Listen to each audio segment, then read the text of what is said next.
Okay, everybody, welcome. Thanks for being here. If you don't know me, I'm Kyle Sturgeon. I'm assistant dean in the School of Architecture and lecturer as well. I'm really, really proud to bring back an alum of the school and a wonderful friend, a former roommate. Actually, I believe Din kicked me out of my room in Ann Arbor. You replaced me, but it was okay. So I want to welcome Din Blankenship back to the School of Architecture under a very exciting lens. Din is an architect turned filmmaker, and I think her current film has just been screened in Vinegar Hill, right, last night. So I think a number of people from our community went to that show, and it's already receiving like rave reviews. And anyone that has any familiarity with Din is being inundated with questions like she's a rock star. Oh, what's she like? So it's quite nice to have her back. I was thinking about writing something really personal, but I think I'll just stick to the LinkedIn.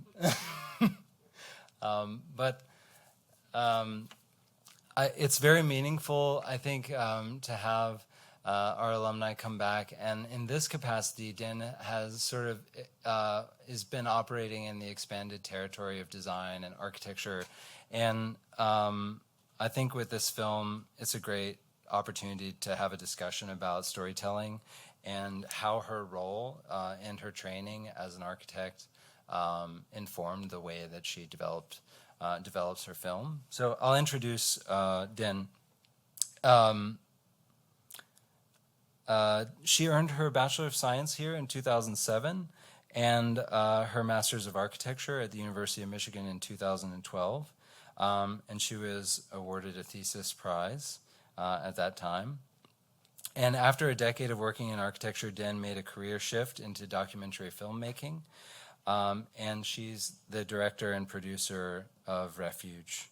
And this is a full-length documentary that follows a leader in a white nationalist hate group who finds healing from the people he once hated, a Muslim heart doctor and his town of refugees. And while Din's creative interests span many mediums, she has found a passion in filmmaking. I think there's something really wonderful about discussing this film here in Charlottesville and at UVA, and a story of love and fear in the South. I think this issue is like directly confronting something that has been quite unsettling to all of us for some time, and this idea of learning from fear and what we're ignorant about, and breakthroughs in the human condition where we strive to be above conflict and to learn from each other and to find compassion is incredibly powerful. So I think what's wonderful is that architects are not necessarily, it's not part of our credit hours or our licensure exams, but we learn to tell stories through space, through buildings, and I think we'll find some affinities in our discipline with Din's newfound passion. So I know we're a small group today, but I want to give a really wonderful, warm welcome. So please join me in welcoming Din Blankenship.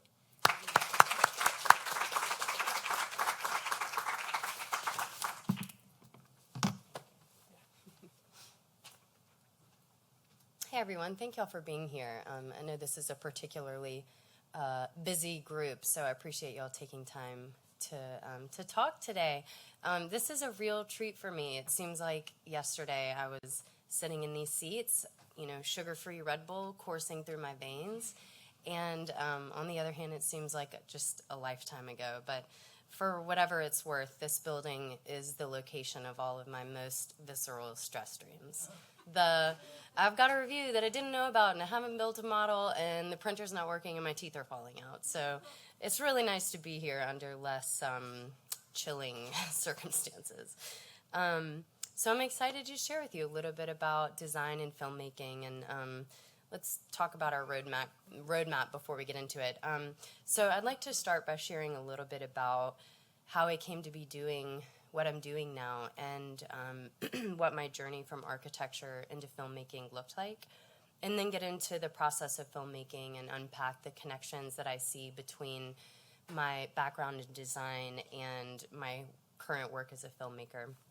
And then we'll get into some specific examples of making Refuge and what the creative process looks like in film.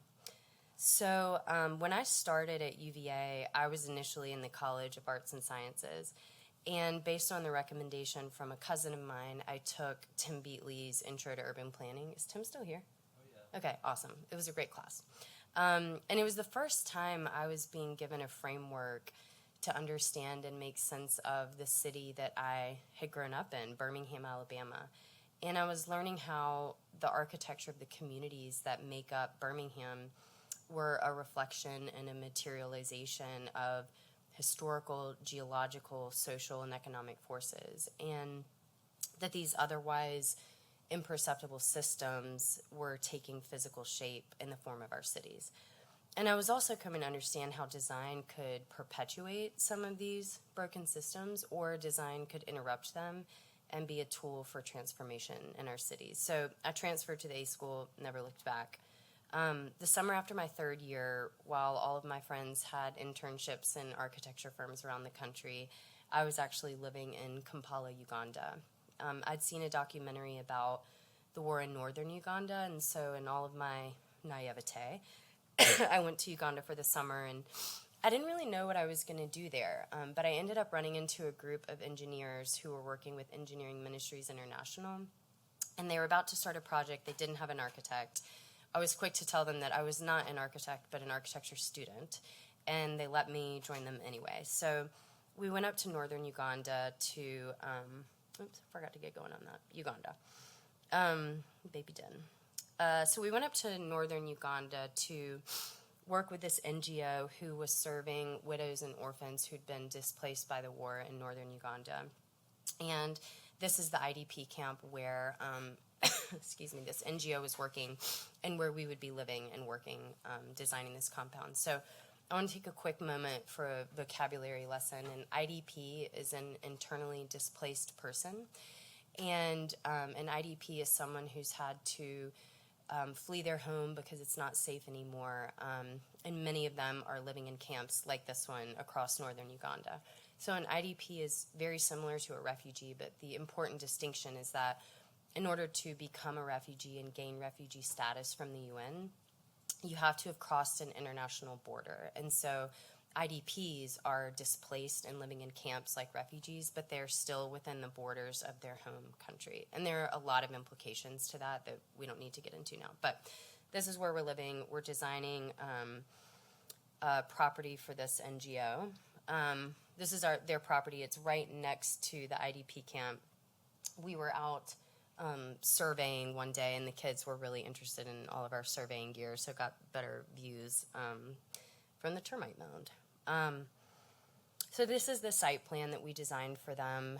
On the far side, just administration, facilities, and social services, and then up towards the top, some classrooms for adults and kids, some recreational space, and then some residential housing for the staff who worked for this NGO. And obviously this was a really, exciting design opportunity for me, but on a personal level, this was a hugely transformative experience. As we were living in this IDP camp, like my Ugandan neighbors, I felt the uncertainty and the sense of placelessness as I navigated this maze of temporary shelters. But unlike my Ugandan neighbors, I had chosen to be there, and I could choose to leave. And that really impacted me as I came back to UVA for my fourth year. So I get back to UVA. Anselmo Canfora is teaching a studio that is going to be investigating the design of transitional shelters for refugees. And I was shocked because I had just witnessed the absolute inadequacy of our architectural solutions for refugees and displaced people when I was in Uganda. And so I was really excited to have the opportunity to explore what sustainable architectural solutions could look like for displaced people.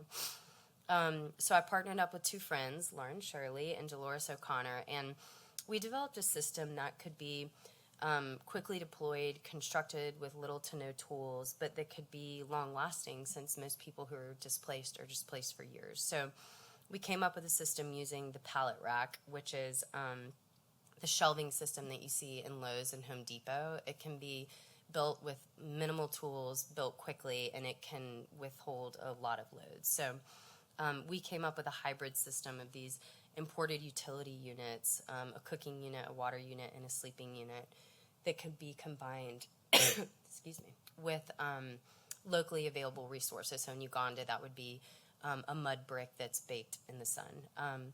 And we thought it was important to think through not just shelter, but when you're displaced, you need access to food and clean water. And so could we consider a solution that addressed all of those needs and provided individuals with the security and even dignity that might offer them? So this was our concept for, one shelter, but it also lent itself to potentially having a different kind of function, like potentially in the form of a medical facility.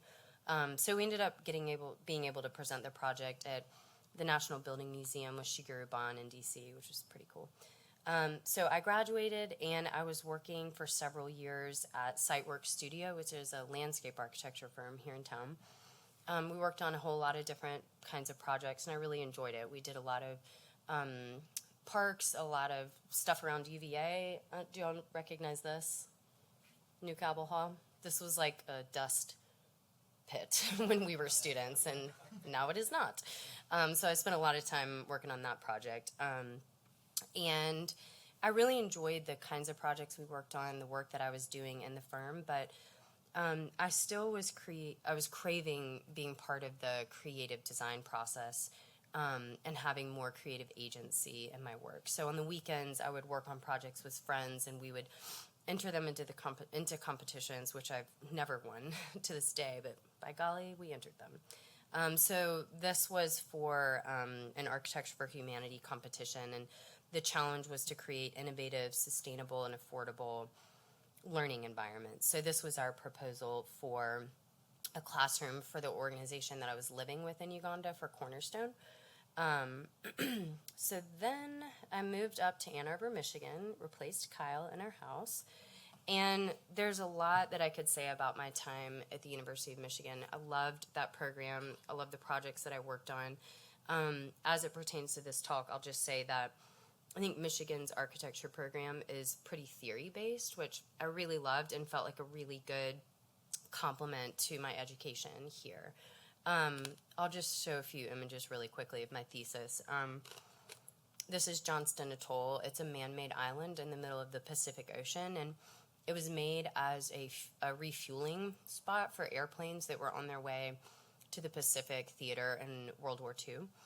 It later became a testing site for our nuclear weapons program. Safety first, everyone. And then they were storing Agent Orange on this island during the Vietnam War. So my thesis, which was very much standing on the shoulders of Nicolas Demonchaux's research, proposed that when architecture was thought of as a soft system of tissues and membranes, it could become an extension of the human body and gain the resiliency of the human body. So I was proposing a cancer treatment facility in which we could leverage the existing radiation and use it as a cancer treatment. So I proposed 3 different scales of intervention, one of infrastructure, an intervention of the scale of the body, and then scale of a boat.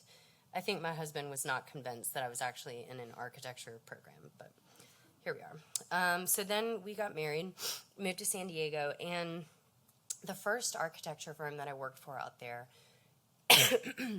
was a mid to large size firm. We did a lot of corporate projects, and I went from the insanity that you just saw to this, to really living in the technical aspect of our field. And at this particular firm, I was spending a lot of my time working on the construction drawing phase of projects. So a lot of building details, a lot of door schedules, window schedules, egress drawings. And I was really finding myself wanting to work on projects that I felt like I valued what they could do in the world and how they could transform communities, and was also really missing the creative, like using the creative part of my brain day to day. So this is Sempra Energy, which is a corporate headquarters in downtown San Diego. And again, just living in the kind of construction drawing phase. So in what little spare time I had, this was not a firm that I would say held a lot of value in work-life balance. So I was doing a lot of late nights and a lot of weekends. But in the little time that I did have, I would still enter competitions. And one of them is the Laundry Lab. It's a laundromat facility for a refugee resettlement community in San Diego. And I had been working in the community and had come to see that a lot of the women were responsible for the domestic responsibilities of the family. So they're taking care of the kids, they're, cooking, laundry, taking care of the house. And because of that, a lot of them didn't have the opportunities to learn English or build any kind of meaningful community. And so this was my concept for a laundromat that would also have access to ESL learning tools and a place to build community. So I'm still working at this architecture firm. My day looks like this. And I don't want to diminish or belittle the technical aspect of our work.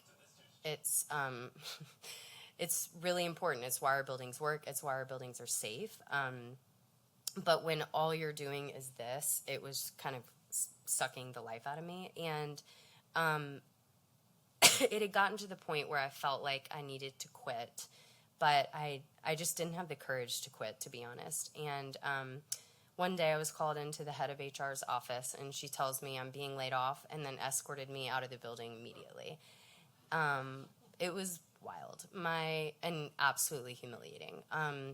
My project managers didn't know, and I still don't know why that happened. But it was devastating. I'd never really failed before, so it was just a really devastating experience. But as I look back, I feel like I was plucked out of a bad situation, and I didn't have the courage to leave for more than just the work I was doing. The culture of the organization was not a good fit for me. I was plucked out of this kind of bad situation, and it enabled me to then work for an architecture firm that checked every box for me, Studio E Architects in San Diego.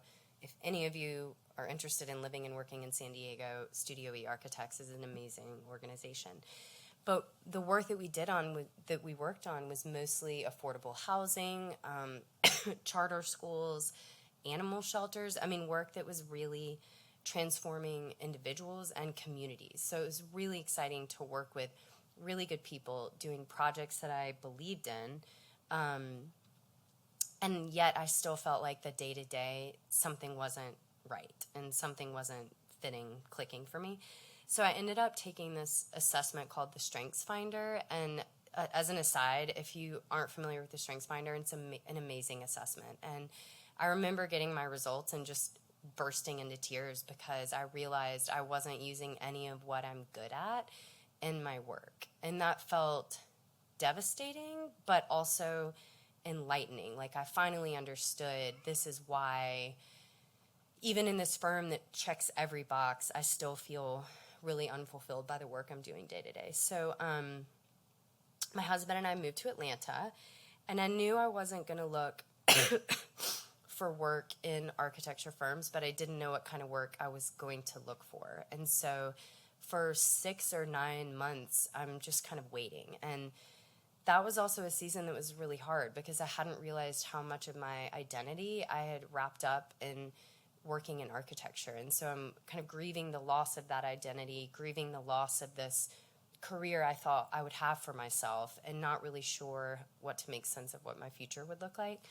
And it was also during 2017. So it felt like our country was imploding. You know, we were more polarized than we had been in my life, which is obviously still the case. There was this rise of white nationalism, which was obviously really shocking, and then the riots in Charlottesville happened. And so I felt like, again, the world seemed to be imploding, and I felt powerless to do anything. I ended up running into a friend of mine from UVA, Erin Bernhardt. She had worked in journalism and had made one documentary, and she and I we hadn't realized that we both live in Atlanta. So we made plans to get lunch, and I was telling her, you know, I'm not going to look for work in architecture, but I don't know what kind of work I'm going to look for. And I'd love a job that looked like X, Y, and Z. And she started laughing, like literally started laughing, and was like, well, that's documentary filmmaking. I was like, say more.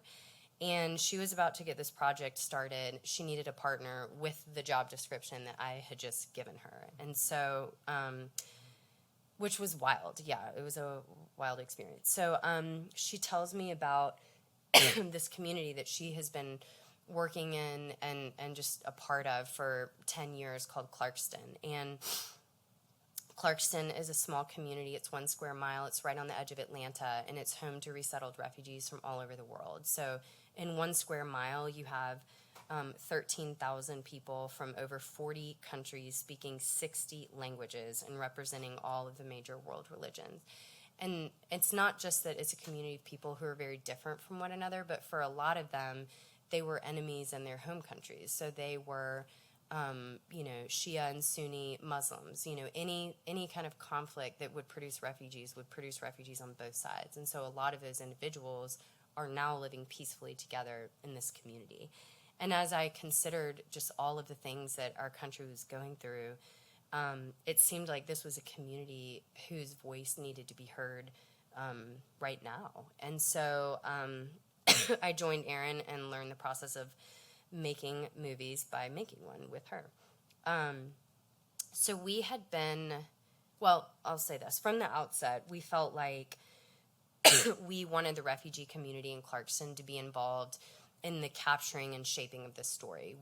Erin and I are both white American women, and we felt like it was really important for the community to be part of shaping the story, not just the subjects of it. And so we'd encountered a number of individuals who wanted skills in filmmaking, but they hadn't had the opportunity to develop them yet. And so we partnered with the county's workforce development program, and were able to train and hire several refugees from Clarkston to be our crew. So they were our production assistants, our second and third video camera operators. A lot of them have now gone on to get paying jobs in film in Atlanta, which is really cool.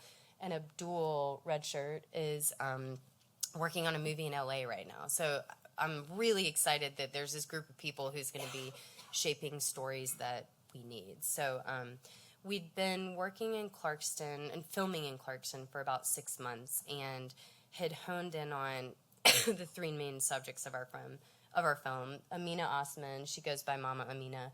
Haval Kelly, who is a Syrian refugee and now a cardiologist at Emory.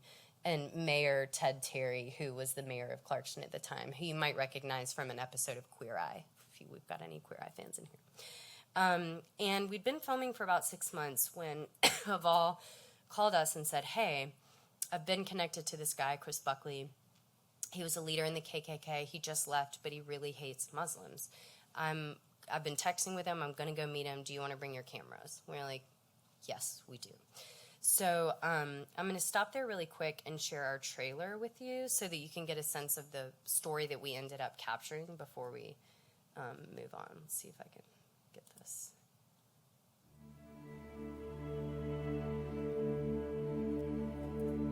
People process trauma in different ways. Each piece makes a K, so that stands for Knights of the Ku Klux Klan. We are here as one family, as brothers and sisters. My family was been killed because of hate. Clarkston is a small town in the middle of the South. It looks like a United Nations refugee camp.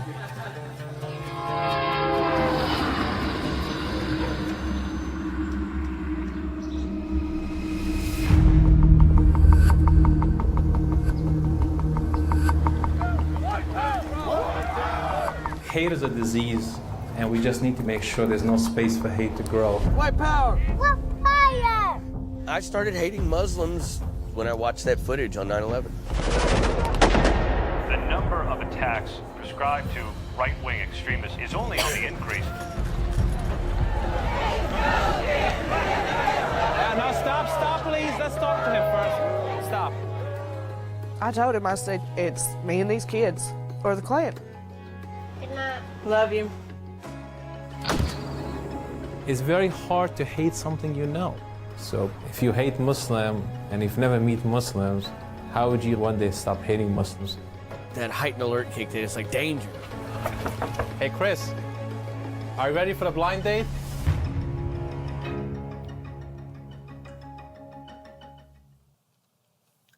So now that you have a bit of a sense for the documentary that we made and the story that we captured, I'd like to share with you a little bit about the process of making this documentary. And I want to quickly differentiate a documentary from a scripted film because the process is a little bit different, and I'm going to be sharing with you about the process of making a documentary.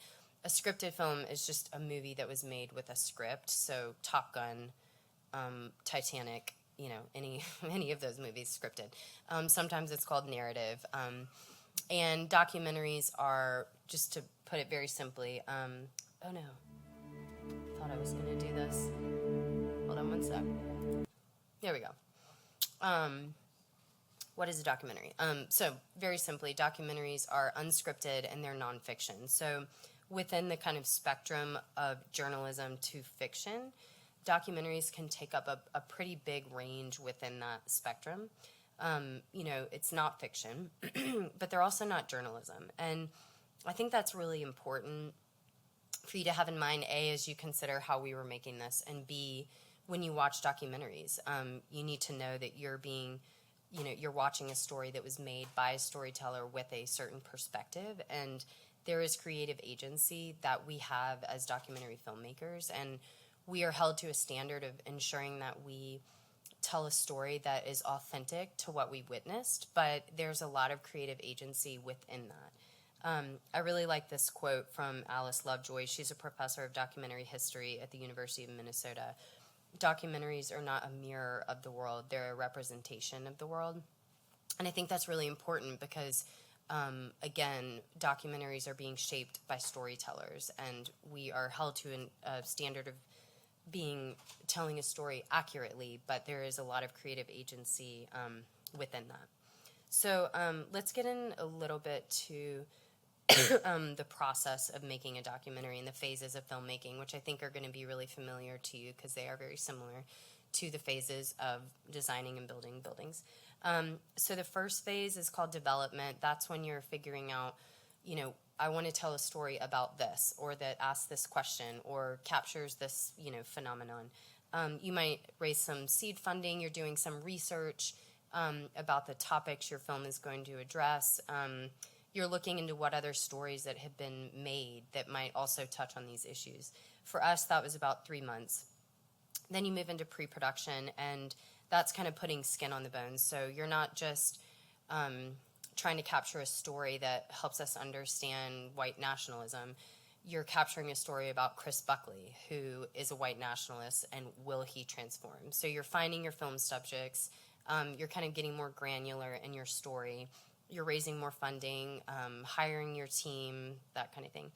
Then you move into production, and that's when you're filming. So you're embedded with your subjects. You're filming kind of the day-to-days of their life and getting their rhythm captured. And then you're also capturing those events that feel significant to the story that you're trying to tell. So for us, that was 18 months. But again, this timeline I'm giving you was the Refuge timeline, but some documentaries can be made in a year and some take 10 years. So every film will look different. And then it's post-production. So you've filmed everything you're going to film. You have all of your footage. For us, it was literally thousands of hours of footage. And you have to figure out what footage is going in this movie and what is not. How do we structure this story in a way that makes sense? For us, how do we weave together Chris's story with Haval's story? What's the overall story structure? So a lot of the creative process happens in post-production with documentary films. Our editor, I really like this. She described the process as being similar to the process of sculpture. So in both documentary and sculpture, you have all of the medium that you're going to have. You have your block of stone, and it's a process of refinement, of kind of trimming and whittling and trimming and whittling. And so with both, you're going to have what feels like a lumpy block of stone for a long time, and you just keep kind of trimming away and hoping, the David emerges. And then the last step is called finishing, and that's when you're in picture lock. You're not going to make any more changes to the film. The scenes are all set. The time code is all set. And finishing is when you work with your composer to create the score of the film.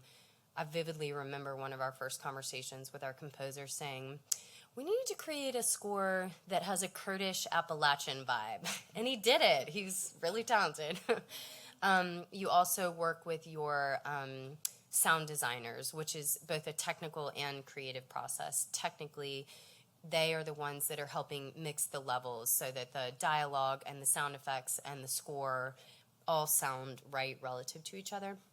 And then it's also a creative opportunity. So with Chris, and as we kind of shaped his world visually and orally, we would use the sound of cicadas to bring you into his community, because he lives in this rural community in North Georgia. And so we would use the sound of cicadas to do that. We would bring in sound effects like dogs barking or sirens or, kind of like a grumbly truck to make you feel a little bit uneasy in Chris's world.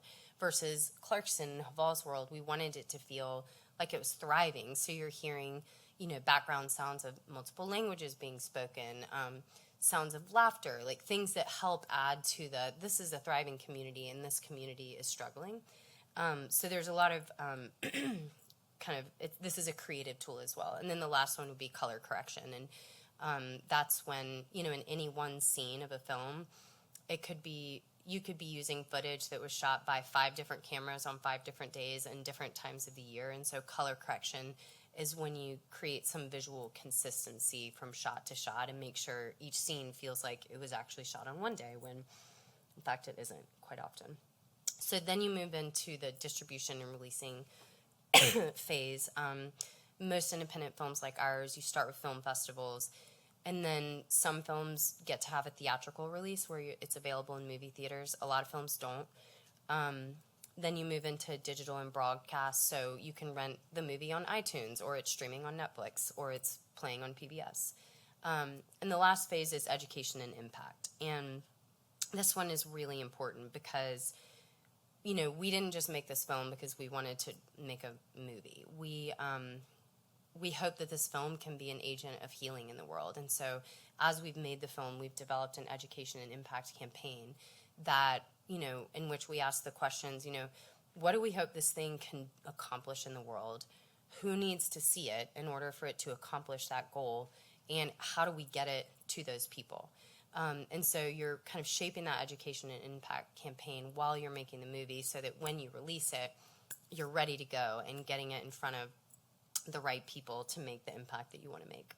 All right, so filmmaking teams. This is also, it looks really similar to the team that builds buildings. So the producer on a film is really similar to a developer. We're in charge of running the business of the film. So we set the budget, manage the budget, pay our team, deal with all the legal implications of the film, manage the sales process, marketing and PR, hiring the team, those kinds of things. And then as the director, similar to the architect, we're the creative engine of the film. We cast a vision, we collaborate with our creative team to execute on that vision, whether it's when you're filming and the shots that you're capturing, or when you're editing and the way that you're editing the film. And then you have your technical team. So like I mentioned, the color correctors, sound designers, field audio mixers, they're similar to the engineers. And the one role that exists in architecture that doesn't in filmmaking, there's no comparable position, is the contractor. And I think part of that is because in architecture, the project shifts from one medium and scale into another medium and scale. When we're designing it, it's living in SketchUp and Revit and it's living on paper.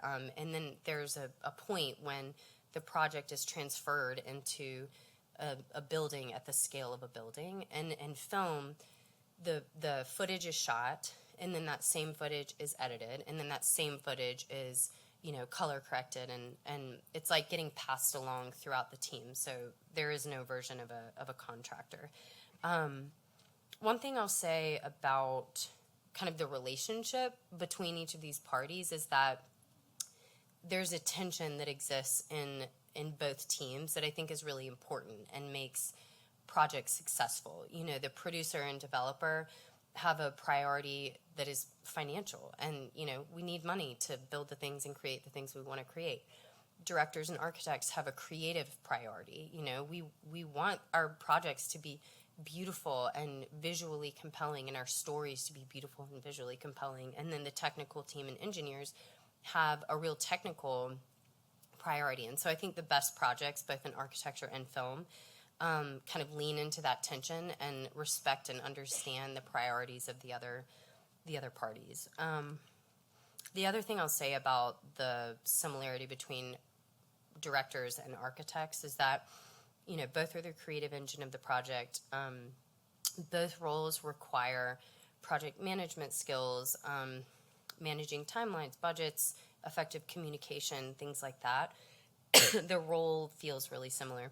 And both roles require you to have a general knowledge about a pretty wide range of things. So we have to be able to work with our structural engineers and mechanical engineers, sound designers, color correctors. We have to understand generally the constraints that they deal with so that A, we can propose things that are within the realm of reason, and B, we can collaborate to find the best solutions. But we aren't structural engineers and we aren't electrical engineers, so we have to be able to understand enough about what those technical team members are dealing with so that, again, we can create the best solution together. Okay, so let's get into a few examples of some scenes from the film.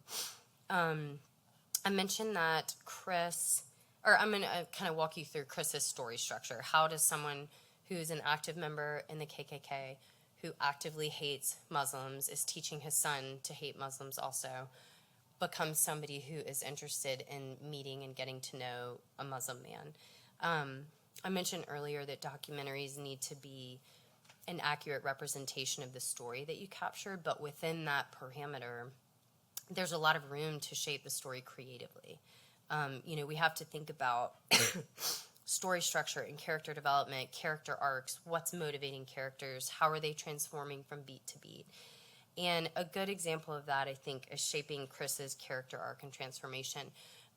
His transformation doesn't mean anything if you don't know where he's come from. And so we had a lot of options of like, okay, well, what do you learn about Chris? What do you need to learn? When do you need to learn it? So this would be like a very valid way of representing Chris's experience. Maybe you learn that he's married first, then you learn that he's a dad, then you learn that he's a recovering meth addict, he's in the KKK, and he particularly hates Muslims because of his experiences in the military. That would be a very valid, accurate way of representing Chris. Another one would be that he started hating Muslims on 9/11.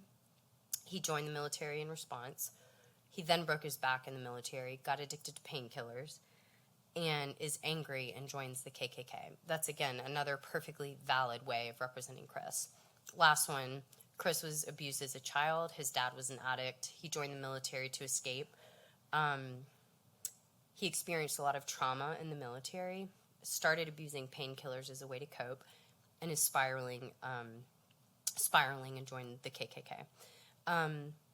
So how do you go about making the decision of like which of these is better than the other? How do we, what do we need to know? When do we need to know it? And just like in design, we create a conceptual framework for our projects, and that becomes the framework by which we make creative decisions. And film is the same way. Something that we came to understand about Chris and his process of overcoming hate was that it was actually the same process of his recovery from opioid addiction. So Chris actually used the 12 steps of NA to recover from his hate. So he walked himself through those same 12 steps of NA to recover from his hate. And so we use that same structure of the 12 steps to then model Chris's character. So step one of NA is that we admitted that we were powerless over our addiction, that our lives had become unmanageable. In this step, you face the reality of your addiction and come to terms with the fact that your life is out of control. You're preparing yourself to receive the help that you need. So the scene I'm about to share with you is based on the first step of NA. It's about 10 minutes into the movie.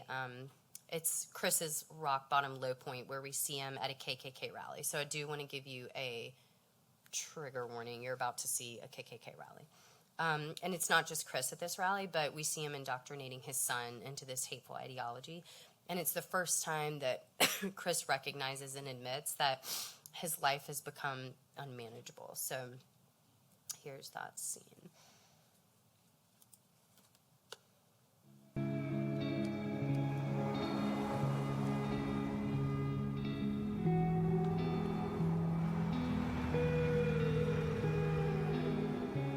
This is Lafayette, Georgia.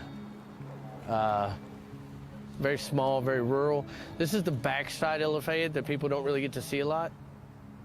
And this is one of the little gems here. This is the Dairy Dip. Best food this side of the Mississippi, bar none.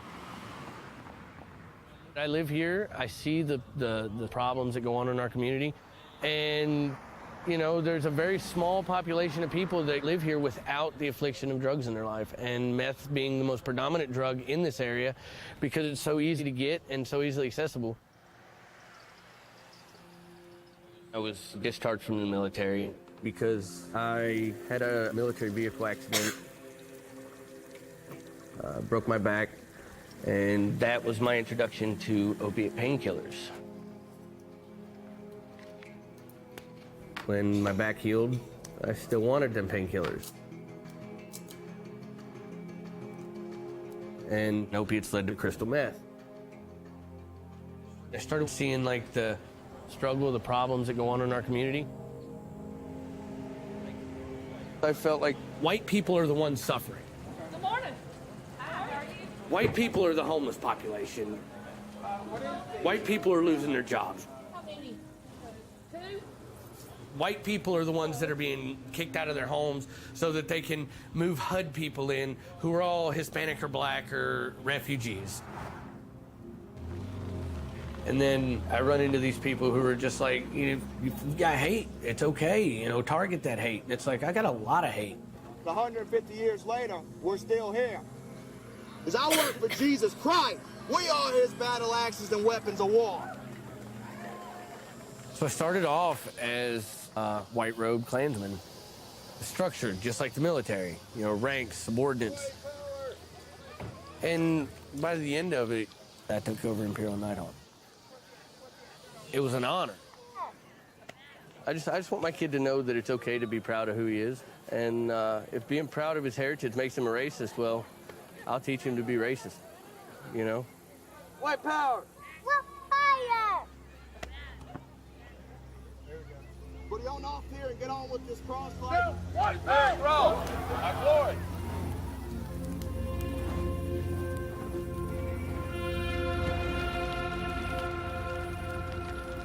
In retrospect, I was alienating everybody that cared about me and was really just ruining my life.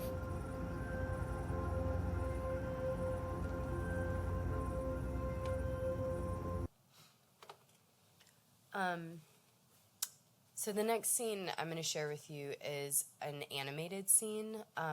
There will be times when you're making a documentary where you don't have the footage that you need to show something that you want to show. And maybe that was because something happened when you weren't filming. You know, we're not there 24/7 with our subjects. Maybe that was because something happened in the past. But for whatever reason, you don't have footage to show something that you want to show. So you could use archival photographs like you just saw in the previous scene. You could use archival footage, or you could animate and create the imagery that you don't have from footage.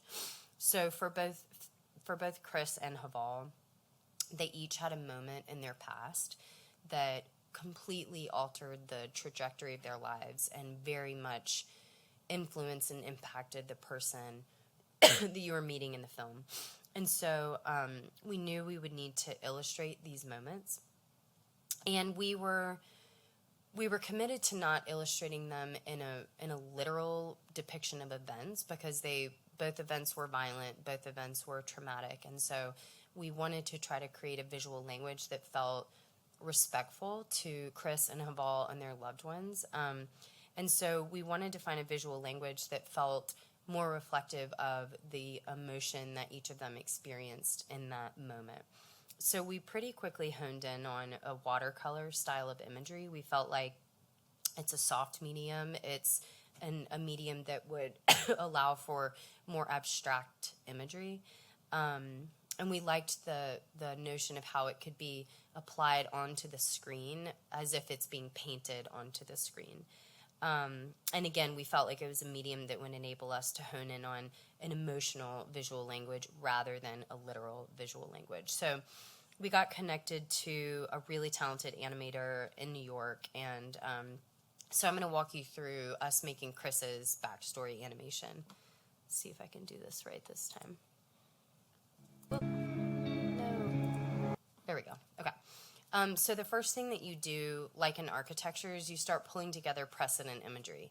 Because when I say abstract watercolor, what comes to my mind might be different than what comes to your mind. And so we started pulling together some precedent imagery, and we felt like we liked these kind of landscapes that felt moody. They could be interpreted differently depending on how you interpret their scale. We liked how down in the bottom left, how these kind of like blooms of paint could be read as emotive. It could be interpreted as grief or violence or loss. And the same with the kind of drips on the far side. And then we also wanted to create imagery that gave you only a partial glimpse of something that happened, because that was how Chris and Haval experienced those moments. So then you move into color palettes. You know, what color palettes are you going to be looking at? With Chris, because his experience that we were animating was in the military, we wanted to invoke, military fatigue. So we were looking at the camo that soldiers wear in Iraq and Afghanistan. And then you move into your mood board, and which is this. So you're kind of looking at the colors you're developing and some possible imagery that you might try to animate. And really quickly, the experience that Chris had that we were animating was that it was an experience when he was fighting and one of his best friends was killed in combat and died in Chris's arms. And it was the moment that just locked in Chris's hatred of Islam, and it prevented him from distinguishing, enemy combatants and jihadists from the entire faith of Islam. And so his inability to kind of process that trauma and that loss is what kind of locked him down this path of hate. And so that was the experience that we were going to be animating, which obviously has a sensitive nature to it. So with animations, there are 3 elements you're developing at the same time. You have the imagery, like what is the actual image that you're seeing. You have the animation, the camera angles, is the camera zooming, is it panning, is there actual movement in the drawings, is how is the drawing being applied to the screen. And the third one is sound, voiceover, sound effects, and score. And you develop them together so that they can complement one another and not feel redundant. If Chris says, we stop to have a smoke, do you also need to see imagery of that? And so you kind of find the right balance. So these were some of the first images we created for Chris's animation, and they felt way too literal. They didn't have an abstracted kind of feel that we were hoping to get. And so you'll see the visuals that we landed on don't look anything like this. But, y'all know the creative process is just so iterative. So this was step 1. And then you're looking at, how does Chris tell us this story? What is appropriate to know? What does he say? What does he not say? And this is one of our transcripts of one of the interviews that he shared with us about what had happened. And so our job is to kind of extract the most concise telling of this event and couple it with the imagery that we've been creating. So, the voiceover we were looking at was we were going down the Korengal Valley from another interview. We've got ammo, computer, medical supplies. So you're kind of trying to find the most concise way of using the audio that you have to create the most concise way of telling that story. So this scene takes place in the film at the point where Chris has left the KKK. He still really hates Muslims. Chris's wife, Melissa, had reached out for help and found a guy named Arno Michaelis. And Arno was a former neo-Nazi, and now he helps people like Chris leave hate groups and overcome hateful ideologies. So the scene opens with Arno telling us about how in order for Chris to ultimately heal, he has to overcome his hatred of Muslims. And in order to do that, he has to face and process this traumatic experience. So as I mentioned, we were using the 12 steps of NA, and at this point was step 5. And the thing we were really honing in on was, were you abusing drugs to punish yourself? And a big part of Chris's clinging on to that hatred was, I think, rooted in the guilt that he felt, like, this is my fault. And so we were shaping this scene around that. There's a huge difference between patriotism and nationalism. And Haval was plainly the guy, to me, to demonstrate that for Chris. Everyone is talking about the problem of hate and division, but no one is talking about solutions. So when Arno asked me if I would be willing to meet Chris, I said yes. Arno suggested that I talk to Haval, a Muslim.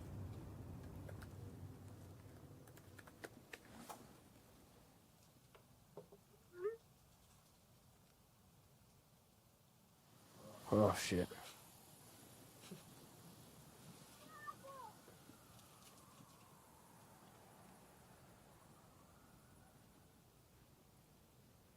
I never responded because I just didn't know what to say.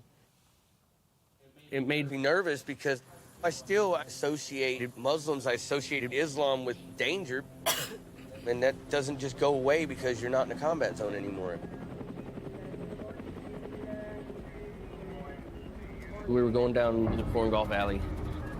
We got ammo, computers, medical supplies, and our load was swaying real bad. So we stopped. He happened to get out the door before I did. And when I leaned out and looked, that's when I heard him. The first round caught him right above the eye.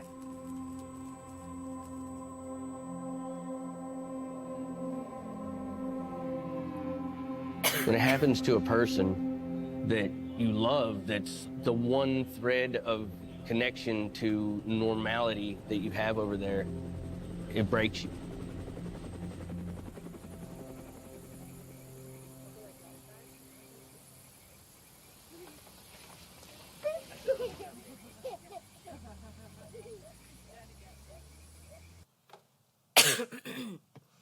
I really love how we transitioned out of that animation and back into live action, because I think it gives you a sense for, even though this experience happened years ago, it's very much shaping the person that you're encountering today in Chris. So the last scene that I want to share with you, I'm actually going to share it with you before telling you how we made it. So this is the scene where Chris and Haval first start to get to know each other by texting each other. So before this scene, Chris was not open to connecting with Haval in any way. So these are their first interactions and their first text exchanges. Let's see if we can do this again. Okay.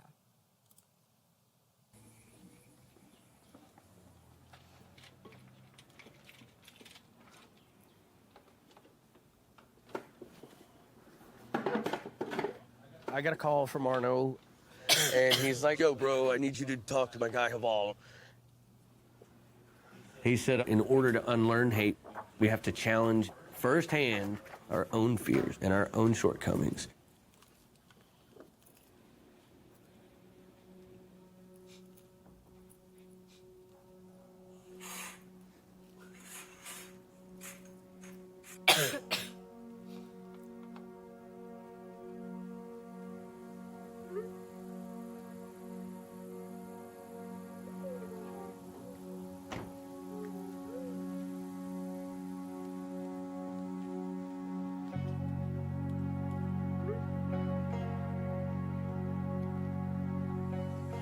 Daddy, I want to lay on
So when we first started filming with Chris, this was after they had been texting with one another. So when they started texting each other, we didn't know Chris existed. So we knew we were going to need to construct this really important development in their relationship with footage that we have combined with other kind of creative graphic elements.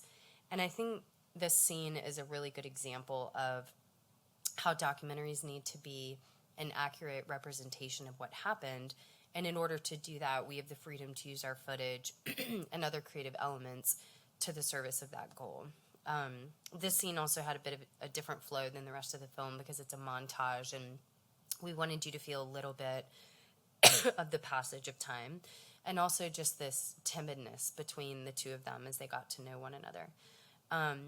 So we chose to superimpose the little text bubbles on top of footage of them living their lives because, you know, you see these two men whose lives look so different from one another. You see Haval in his white lab coat at Emory, and then with his friends watching soccer and smoking hookah, and then you see Chris in this rural setting, you know, on a lawnmower, and, you know, visually these guys have little in common, and yet you see them building common ground and finding things that they do have in common. And so I'll break down real quickly and then I'll wrap up the elements in this scene. So you have the footage. This was all footage that we had captured with Chris and Haval over the course of, 18 months of filming with them. And then we superimposed graphics onto their phones and computers. And then the motion graphics that you see of the text bubbles, we created the content of that text exchange based on their actual initial texts. Chris gave us access to their little text chain, and so we scrolled up to the very top and and read through what they were initially talking about when they were first texting. And so we structure their interactions that you see based on their actual interactions. And then the last element is the score. So we wanted the score to reflect that timidness that you sense from them, and also start leading us towards some hope. Like maybe Chris will, maybe he can change. Maybe Haval will stick with him. And so we wanted you to feel that a little bit in the score. And then the other kind of element that we brought in with the score, when we were originally creating Chris's kind of sound, his musical sound, we were rooting that in kind of Appalachian sound. So you'll hear banjos and fiddles and other instruments and sounds that you associate with Appalachia. And then Haval, his music was based in Kurdish sounds, Kurdish music. And so this scene, we started weaving those two sounds together because this is the first time that their lives were intermingling. And so you heard the, I don't know the name of it, but it sounds kind of like a woodwind is Haval's sound. And then Chris's sound being the more kind of picky banjo. So again, this is the first time where their scores kind of intermingle. So yeah, those are the components of the scene that enabled us to construct this really important, time in their relationship, but that we didn't have footage of. So that's all I've got. I hope that my experience gives you insight into your own career paths, and especially if yours takes a non-linear form like mine has. And I also hope, I don't want you to hear me say, you're not going to enjoy the career that you're training for. What I do hope you hear me say is that the education you're receiving here and the skills that you're developing will be tremendously helpful to you, whether that is in the context of working in an architecture firm or not. So I hope that at the very least you take that with you. So I don't even know if we have time for questions, but if you have them, I'd love to answer them. And thank you again for being here. And sorry about the cough. It's not COVID.